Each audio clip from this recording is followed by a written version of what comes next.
Bonjour et bienvenue. Alors aujourd'hui, on va utiliser l'Happy Ghost de Célia Mélesville, on va utiliser le Mermaid Tarot et l'Oracle de Kevin Meunier parce que j'ai envie de regarder l'énergie dans laquelle est votre autre, surtout dans son état d'avancement. Je vous explique. En ce moment, je sens beaucoup d'envie de retour, de revenir à la communication. Et je sens que ce sont souvent des envies qui ne sont pas transformées en action. Et là, en fait, j'ai envie vraiment de focus sur ça, sur les raisons, sur qu'est-ce qui peut bloquer, qu'est-ce qui peut empêcher cette personne de transformer l'essai. Alors, on va aller chercher le cavalier. On va regarder les cartes qui entourent le cavalier pour savoir en fait qu'est-ce qui est freinant, on va dire, pour que cette personne rentre en action. Alors, le cavalier, les chemins et la maison. Bon, alors,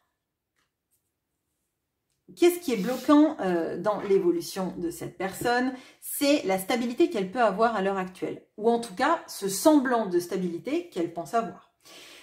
On voit qu'elle a envie, effectivement, de bouger, mais il y a cette notion du chemin. Et là, la notion du chemin, c'est la notion du choix. Est-ce que le chemin que je m'apprête à prendre ou que j'ai envie de prendre est le bon? Il y a la notion du doute là. Il y a la notion surtout de quitter une zone de confort pour aller vers quelque chose de plus insécurisant. Hein, forcément, quand on ne sait pas où on va, c'est beaucoup plus compliqué que d'avancer vers l'inconnu.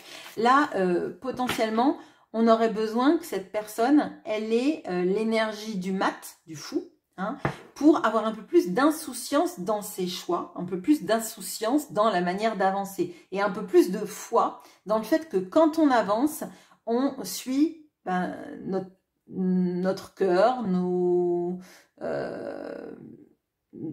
conscientisations parfois. Et écoutez, c'est super bizarre. C'est la deuxième carte que j'ai qui n'est pas du tout de ce tarot-là. La première, c'était celle-là, le valet de denier et le 9 d'épée. Alors, le 9 d'épée, ça va nous parler de quelqu'un qui fait des cauchemars la nuit, qui imagine en fait que peut-être elle va vers quelque chose qui la terrifie. Là, on peut avoir, parce que il n'y a pas de mystère, hein, mes cartes sont toujours bien rangées, alors... c'est vrai que je n'ai pas utilisé ce tarot depuis longtemps, mais l'autre, je l'ai utilisé. Alors, c'est un peu bizarre. Bon, bref. On a cette notion de quelqu'un qui a peur. Peur d'acter des choix, peur de prendre des choix et surtout peur de se tromper quand on prend des choix.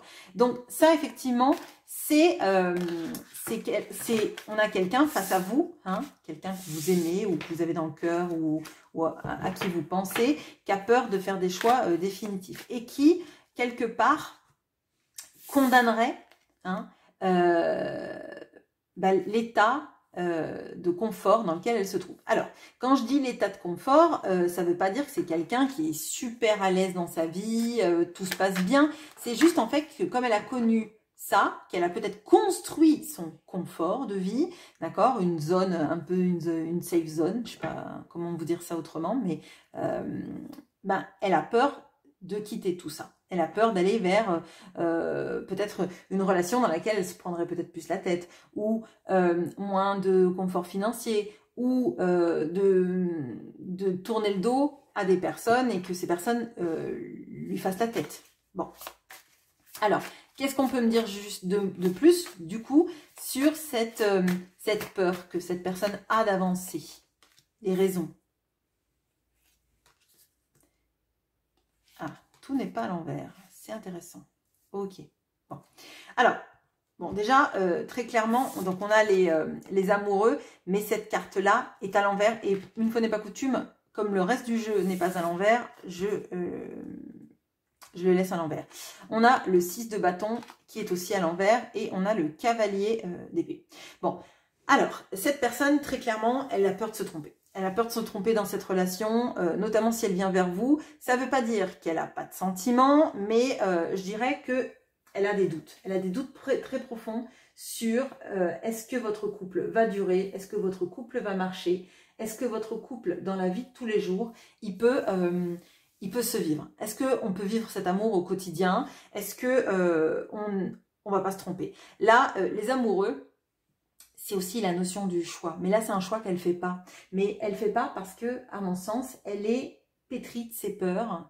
Elle est complètement dans ce 9 d'épée qu'on voyait tout à l'heure, avec des projections fausses. C'est comme si elle vous mettait des étiquettes sur le dos en vous disant ben, elle ne me supportera pas au quotidien ou il ne me supportera pas au quotidien, ça ne sera pas magique, on va finir par se prendre la tête, on va finir par se déchirer ou on ne sera pas sur la même longueur d'onde à la fin. On a vraiment cette notion-là. Et je dirais qu'avec ce 6 de bâton là qui est inversé, on a même l'impression que cette personne, elle a peur de se sentir au banc de toutes les personnes pour qui elle a l'impression de compter. Vous voyez, le 6 de bâton, c'est la notion de la reconnaissance de ses pairs, d'être un peu mis sur un piédestal. Vous voyez, en l'occurrence, là, c'est le souffleur de feu. Et étant donné que c'est une sirène, souffler du feu sous l'eau, voilà, c'est admirable. Vous voyez, c'est un peu quelqu'un qui serait voilà, sur un piédestal. Les autres se disent, ouais, cette personne est incroyable, etc. etc. En choisissant, et en vous choisissant vous, cette personne, elle a peur de ne plus compter pour les autres. C'est un petit peu, vous voyez, la notion de faire quelque chose parce qu'on est poussé par son cœur, mais en fait, les peurs sont bien plus vibrantes. La peur de perdre les autres, leur amour, leur estime, leur vision sur soi, etc., c'est paralysant. Bon, on a le cavalier d'épée. Alors, pour moi, cette personne, parfois, elle peut être tranchante. Elle peut avoir des mots qui sont... alors je vais dire pas pesé, peut-être même dur ou en tout cas assez, alors pas forcément véhément, mais vous voyez, comme si vous vous disiez que cette personne elle manquait cruellement d'empathie à votre égard. Et j'ai l'impression que c'est un petit peu comme une sorte de test qu'elle vous fait pour voir si vous continuez à vous accrocher. Un petit peu comme si vous la mettiez sur un piédestal et qu'elle se disait, bah ouais, mais quand elle me connaîtra au quotidien ou quand il me connaîtra au quotidien, il se rendra bien compte que finalement, je vaux pas autant que ce qu'il croit, il se lassera, il partira et moi, je serai, bah, je me retrouverai seule en fait. Et j'aurais eu l'erreur de faire ce choix d'aller vers lui et d'aller vers elle. Bon, ok. Alors, qu'est-ce qu'on a d'autre? Déconstruction, ouais. Les étoiles. Oh, elle est jolie, je ne l'ai jamais vue celle-là. Et là, ok. L'étoile est très jolie, elle me plaît. Bon, alors, qu'est-ce qu'on a ici? On a effectivement quelqu'un, alors vous voyez, là on a la notion de la déconstruction, on dirait que c'est quelqu'un qui est fait de post-it, de puzzle, d'agrégats de papier. Et on a l'art à côté, là, et au milieu on a les étoiles. Alors, moi je pense que cette personne elle est perdue parce que son vœu le plus cher, c'est d'être avec vous, d'être réunie avec vous, mais que ça se passe bien. Et en fait, là, elle est comme prise en étau entre ce qu'elle désire le plus et le fait qu'elle se dise que ça ne marchera jamais. Il y a quelque chose vraiment sur l'assemblage de vous deux, comme si vous étiez deux personnes diamétralement opposées dans vos goûts, dans vos aspirations, et qu'elle se disait, bah ça ne marchera jamais en fait, parce que c'est trop intense, c'est trop fort, on est trop différents, et qu'elle s'appuyait sur toutes les différences sans regarder ce qui font au fond vous lie, et vous unit. Là, avec les étoiles, on a un petit peu cette notion, vous voyez, comme avec l'étoile du tarot, de l'espoir et de la destinée. Et cette personne, elle est perdue parce qu'en fait, elle n'arrive pas à arrêter de penser à vous, elle n'arrive pas à vous oublier, tout en n'arrivant pas à vous choisir. Vous voyez, c'est assez bizarre et même dichotomique. Je pense qu'elle aimerait carrément vous zapper. Hein. Je suis désolée de dire ça, mais peut-être que vous aussi, vous aimeriez la zapper. Et en fait, elle n'y arrive pas. Elle n'y arrive pas et elle a l'impression d'être morcelée. Bon, ok. Alors, maintenant, je vais aller regarder si cette personne, elle peut aller vers des guérisons vis-à-vis de ses peurs. On va aller chercher l'arbre. On va chercher l'arbre. Est-ce qu'elle peut guérir ses peurs? Parce que là, on voit, en fait, elle est dictée, elle suit des peurs qui sont presque... vous voyez, mais presque comme des crises d'angoisse. C'est ce que je ressens. C'est des angoisses nocturnes, c'est des cauchemars, c'est des choses qui nous empêchent de dormir. Typiquement, se réveiller la nuit et puis avoir votre pensée en boucle et pas arriver à vous chasser de son esprit, que ça l'énerve, vous voyez, typiquement. Alors, notre arbre, il est où? Il est ici. Ouais. Alors, qu'est-ce qu'on a à côté de la faux? Ok, bon.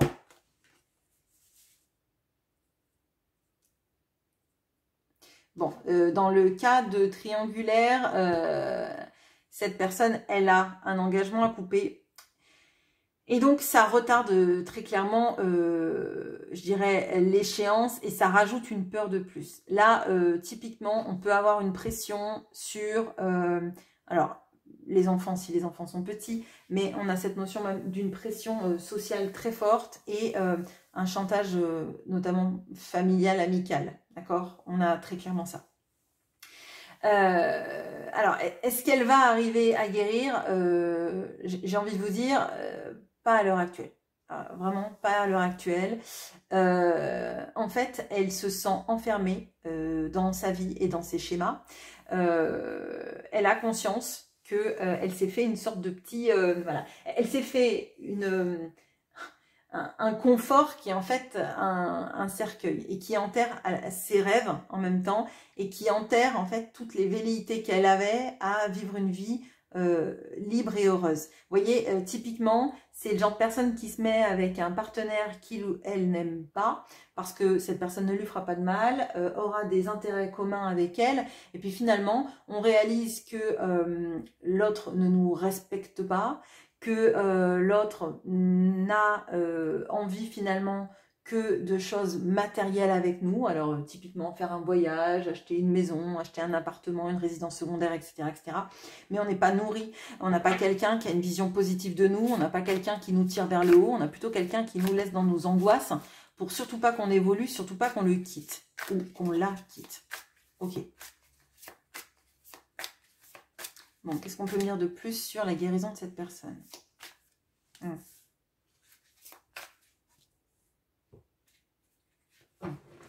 Bon, alors, qu'est-ce qu'on a? On a quelqu'un là de plutôt idéaliste, qui a cru qu'en se mettant dans un couple, dans une relation avec quelqu'un, elle pourrait faire tout ce qu'elle a envie, tout ce dont elle a envie, pardon, sans qu'on la limite. Bon, à mon avis, elle s'est raconté une histoire, elle s'est imaginée comme quelqu'un qui avait la lampe d'Aladin, qui pouvait faire le premier vœu, je fais des vœux infinis. Vous voyez, typiquement.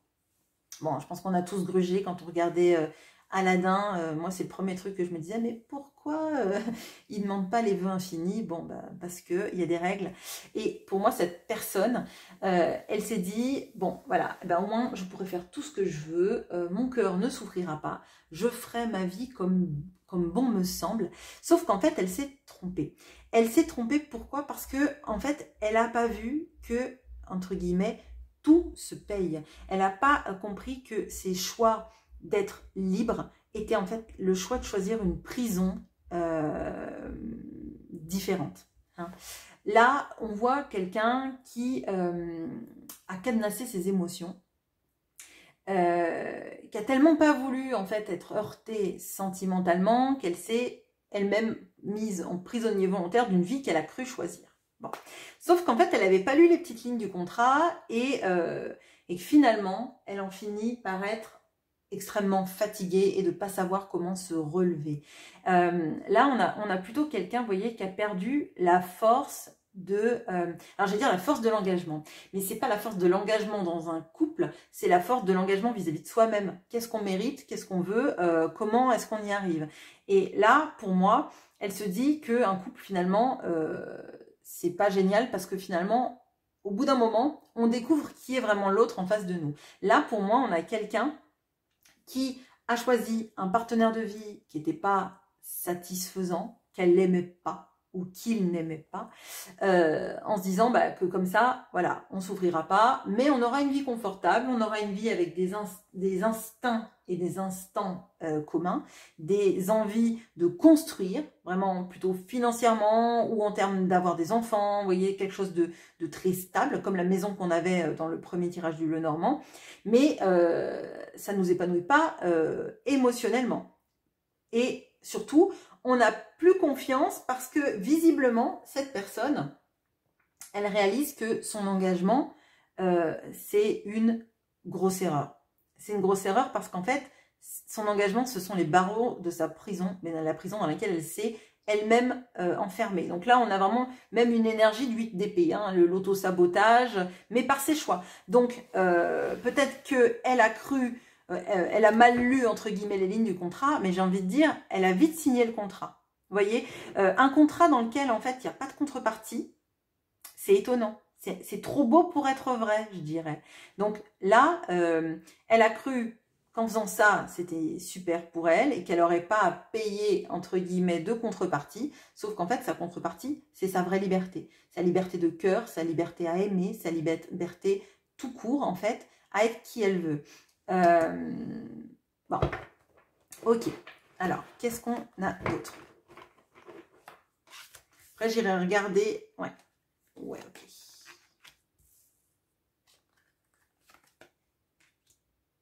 Ok. Alors, bon, très clairement, là, on a quelqu'un dans sa vie privée qui a cru en l'empathie de la personne qu'elle avait en face, hein, d'accord. Bon, alors, je vais le dire, c'est pas très agréable, mais à mon sens, cette personne, elle s'est dit, comme cette personne avec qui je me mets en lien, qui n'est pas vous, du coup, l'autre personne, est empathique, ça marchera. Elle me fera pas de mal ou il me fera pas de mal. Ce sera très bien, sauf qu'en fait, c'est pas ça du tout. Hein. Elle avait quelqu'un qu'elle pensait être empathique et qui était en fait quelqu'un qui avait des désirs, tout comme elle, en fait, de faire ce qu'elle voulait comme elle le voulait. D'accord. Et donc, elle s'est trompée en croyant que cette personne ne lui ferait pas de mal parce qu'en fait, c'est quelqu'un qui l'empêche de partir, de déployer ses ailes. Vous voyez, on a la notion de la tornade, et pour moi, c'est un petit peu, voilà, un oiseau qui apprendrait à voler au plein cœur d'une tornade, bon, bah, nécessairement, ça ne marchera pas, ça finira sans doute mal. Et on a le moustique, et moi, j'ai l'impression qu'on a quelqu'un dans son entourage qui, le ou la, draine, qui, le ou la, prend comme un stock de sang. Mais vous voyez, c'est un peu cette notion-là de quelqu'un qu'on utilise, de quelqu'un... alors, c'est pas quelqu'un qui est notre esclave, hein, ça va pas jusque-là. Mais en fait, cette personne, elle a cru qu'elle pourrait faire ce qu'elle voulait. Face à elle, elle a quelqu'un qui savait mieux manipuler, je dirais. Et sans être forcément quelqu'un de... Je sens pas quelqu'un de toxique par essence. Je sens plutôt quelqu'un avec des comportements plutôt... vous voyez, je fais du chantage, je veux avoir ce que je veux et je veux surtout pas que ça bouge. Et donc cette personne, comme elle s'est mise avec elle, les barreaux de la prison, elles sont en... je sais pas moi, en titane, je sais pas quel matériau pourrait être hyper résistant et qu'on puisse pas partir, mais à mon avis, elle s'est complètement leurrée.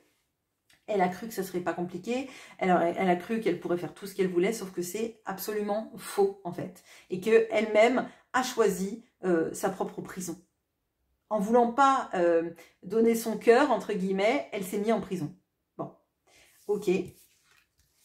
Je vais aller regarder, vous, comment elle vous voit, sentimentalement parlant. Donc on va chercher la dame. Donc la dame fantôme, comment elle vous voit sentimentalement, cette personne?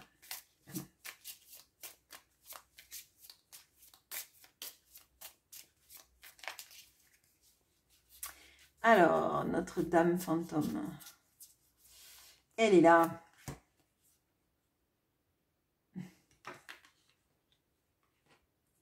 Ok, bon. Alors, vous êtes entre le serpent et l'ours. Alors, très clairement, qu'est-ce qu'on a? On a cette personne qui est encore dans cette notion de la peur de vous autant que l'attirance. Vous voyez, on pourrait dire que vous êtes le serpent qui offre la pomme, hein, la tentation, je dirais, voilà, tout en étant quelqu'un auprès de qui elle aimerait se réfugier. Très clairement, on a cette ambivalence que cette personne a, et je pense que c'est pour ça qu'on a autant cette notion de peur, du 9 d'épée, vous voyez, des cauchemars, etc., etc. C'est qu'elle est autant attirée par vous qu'elle a peur de ce que vous représentez. Elle a autant envie d'être près de vous qu'elle en a peur et qu'elle le craint. Elle a peur de se faire manipuler, peut-être aussi parce que comme elle avait mal lu les lignes, les petites lignes de son contrat précédent, on va dire, elle croit pas en fait dans les choses trop simples. Je pense qu'entre vous, c'est pas simple du tout. Hein. Vu l'ambivalence qu'il y a là, on voit que c'est vraiment plutôt les montagnes russes émotionnelles. Hein. Très clairement, on a ça. Mais voilà, vous êtes entre, je dirais presque le marteau et l'enclume, vous êtes entre le petit ange et le petit démon pour elle. Peut-être parce que justement, vous êtes humaine ou humain et que il n'y a rien qui est idéal et il n'y a rien qui est diabolique. Il y a un juste milieu avec... juste quelqu'un qui vit, qui peut se mettre en colère, qui peut parfois avoir des mots qui dépassent sa pensée, qui peut avoir envie de pleurer comme de rire. Bon, quelqu'un d'humain, hein, tout simplement, quelqu'un qui vit. Et cette personne, elle a plutôt l'habitude des gens qui font presque profil bas. Mais est-ce que faire profil bas pour derrière enfermer quelqu'un en prison, c'est mieux? Je ne suis pas certaine de ça. Alors, qu'est-ce qu'on peut me dire de plus sur vous? Ce qu'elle est pour vous, la manière dont elle vous voit.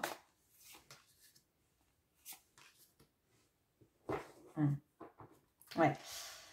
Bon, en fait, dès qu'elle ressent cette sorte de... Vous voyez, là, on a la notion du... Avec le valet de bâton, on a la sorte de pulsion, de tentation, d'envie, hein, d'envie de faire des choses, d'avoir un petit peu... ouais, la pulsion d'aller vers l'avant, pardon. La pulsion de réaliser des choses, la passion, etc. Moi, ce que je ressens, c'est que quand elle en est là, cette personne, quand elle ressent ça, derrière, elle est en mode fuite, elle est en mode peur. Et surtout, pour moi, elle a peur de quelque chose qu'elle ne maîtrise pas. Vous voyez, typiquement, là, on a le 7 d'épée, et dans le 7 d'épée, qu'est-ce qui se passe? On a des tritons qui découvrent des épées. Et eux, visiblement, ils ne sont pas habitués aux épées dans le monde sous-marin, ils ne savent pas quoi en faire, donc ils vont finir par se blesser. Ils vont finir par se blesser parce que ils sont confrontés à quelque chose qu'ils ne maîtrisent pas. Donc ça leur fait peur, et donc qu'est-ce qu'ils vont faire? Le premier qui va se couper un peu, ils vont être terrifiés, ils vont partir le plus loin possible de cette caisse, au lieu de se dire, pourquoi est-ce que je me suis blessée?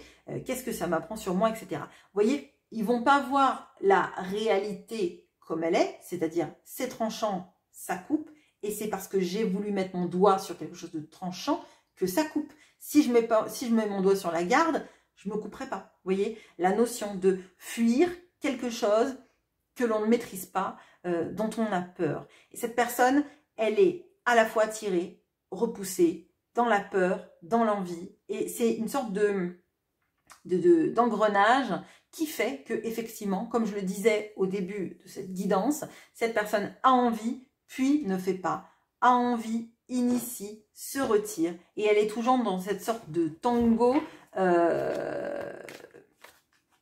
erratique.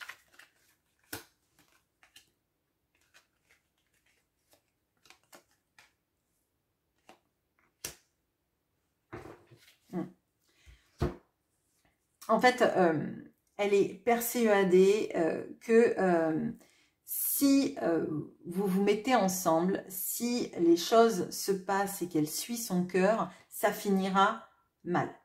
Ça finira mal et que l'un des deux, mais en fait, en l'occurrence, je vais vous le dire, pour moi, elle est centrée sur sa souffrance et quelque part, c'est normal, je dirais. Elle a peur de souffrir Elle a peur que, alors que je dis ça là-dessus, non, on n'en est pas à ce point-là, mais avec le cercueil, on a vraiment, oui, effectivement, l'armada émotionnelle, mais on a plutôt cette notion-là de se dire, bon ben, ça va finir par me faire un mal de chien, en fait, et j'aurais tout perdu. Vous voyez, on a cette notion-là, j'aurais tout perdu. J'aurais perdu ma sérénité, entre guillemets. Moi, je pense que vraiment, là, quand on en est à avoir du 9 d'épée la nuit, on n'est pas dans la sérénité. On est dans une sorte de zone de sécurité, je dirais, même plus que du confort, où on sait qu'on a fait des graves erreurs dans notre vie, mais qu'on se dit que ça sera peut-être pire si on refait des choix. Vous voyez, enfin, c'est une notion là, cette notion-là, pardon. On a la notion de la lettre. Moi, ce que je ressens là, c'est quelqu'un qui a envie d'écrire, qui a envie de vous dire plein de choses, mais qui ne sait pas par quel bout prendre les choses, qui ne sait pas, en plus, si en vous écrivant, vous allez lui répondre en la rassurant, parce que là, on a quelqu'un qui a besoin de se sentir rassuré. Sauf que visiblement, moi, de ce que je ressens, c'est pas quelqu'un qui vous rassure vous. Donc, si vous rassurez quelqu'un qui ne vous rassure pas, il y a quelque chose de pas équilibré, je dirais, là-dedans. Hein. Faut que cette personne, elle se rassure elle-même et qu'une fois qu'elle soit rassurée, elle vienne vous parler. Vous pouvez pas, en fait, lui dire, bah non, je te ferai jamais de mal, etc. Parce qu'en fait, elle vous croira pas. Comment votre parole peut peser face à ces peurs qui sont des peurs extrêmement profondes, je dirais. Et peut-être que, d'ailleurs, dans sa précédente relation, elle avait quelqu'un dont elle croyait qu'elle pourrait, alors j'allais dire manipuler, mais elle pourrait faire tout ce qu'elle veut, que tout se passerait bien, que la personne, ben, le jour où ça se passerait plus bien, la laisserait s'envoler. Sauf que là, on n'est pas dans ça. Hein. La personne ne la laisse pas du tout s'envoler, ne la laisse pas du tout faire ce qu'elle veut, ne la soutient pas dans des démarches de changement. Donc, très clairement, vous voyez, c'est quelqu'un qui a peur et qui se dit, ben, je fais quand même des mauvais choix dans ma vie. C'est un peu la spirale infernale. Vous voyez, c'est ça que je ressens. Ok. Allez, je vais faire un dernier tirage. On va regarder son cœur, où il en est, là, parce que moi, j'ai l'impression qu'on a quelqu'un qui fait même plus confiance à ses sentiments, là. Allez.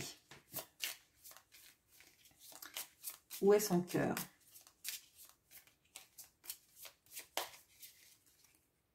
Ah. Ah, ah, ah.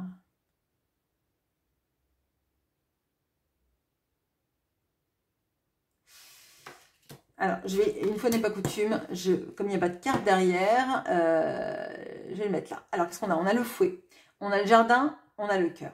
Bon. Cette personne, moi, je dirais qu'elle a le cœur, je dirais en mode stand-by, elle a le cœur qui est complètement bloqué. Parce qu'en fait, elle a remis entre les mains des autres, je dirais, son avenir, sa manière de fonctionner. Et quand je dis les sentiments, c'est pas vraiment les sentiments qu'elle a remis dans les mains des autres, mais c'est un petit peu la tournure que va prendre sa vie. Vous voyez, elle a laissé son avenir, sa manière de concevoir la vie et de l'acter dans les mains des autres, dans presque c'est pas son statut social, mais c'est plutôt son entourage. On a le fouet. Le fouet, il va nous parler des disputes, des contradictions qui ne sont pas toujours très agréables. Ça peut nous parler de sexualité, mais en l'occurrence, c'est pas ça que je ressens ici. Cette personne, elle a peur. Elle a peur de décevoir, elle a peur d'être jugée, elle a peur de rentrer en conflit avec son entourage très clairement. Vous voyez, là, typiquement, on a la personne qui s'est enfermée elle-même en croyant tout allait bien se passer et qui a même presque peur de demander des comptes ou d'oser parler de choses qu'elle voudrait vraiment dans sa vie. Vous voyez, alors typiquement, si on a quelqu'un qui ne se sent pas bien dans l'endroit dans lequel il ou elle vit, même pas oser dire, ben j'aimerais vivre, je sais pas pourquoi, je vais dire vivre à Orléans. Alors je ne sais pas pourquoi pourquoi ça vient. Mais bon, bref. Donc, une sorte de déménagement. Par exemple, si cette personne, elle a envie d'aller vivre à Orléans, qu'elle ne vit pas du tout à Orléans pour X ou Y raison. C'est un exemple, mais comme la ville d'Orléans est tombée, je ne sais pas, donc je ne vis pas du tout vers Orléans. Et je connais personne qui a envie d'y vivre. Enfin, je veux dire, ça ne veut pas dire qu'on ne vit pas bien à Orléans, hein, c'est pas ce que je veux dire, mais je me base sur le mot qui est venu dans ma tête, mais ça ne me parle pas de quelqu'un que je connais ou quoi que ce soit. Mais je suis sûre que c'est très très bien à Orléans. Bon, pardon pour les Orléanais. Bon, allez. Son cœur. Qu'est-ce qu'on peut me dire de plus? Ah, bon. C'est moi qui avais mis mon tarot à l'envers. Pourtant, il me semblait que j'avais regardé.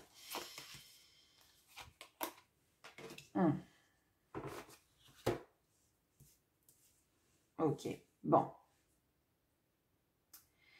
Alors, bon, déjà, son cœur, il y a quelque chose, elle sent qu'il y a des choses qui sont en train d'arriver, mais elle ne veut pas communiquer dessus, très clairement. Hein, bon. Elle sent que on l'empêche de se projeter dans sa vie, très clairement, et notamment, je le redis, hein, s'il y a une notion de déménagement, de partir d'un endroit parce qu'on n'y est plus bien et qu'on a envie de faire sa vie ailleurs, parce qu'on sent que les énergies sont pas bonnes, que on a des vieux contentieux avec des amis, la famille, etc., et qu'on a envie de partir loin, typiquement, cette personne n'ose même pas formuler l'idée, etc. Là, typiquement, on pourrait avoir des gens qui auraient envie de s'installer ailleurs, de se faire muter, de fonder une entreprise ailleurs ou de partir à la retraite quelque part et qui n'osent pas le dire. Hein. Donc, vraiment, on a cette notion-là et c'est assez compliqué.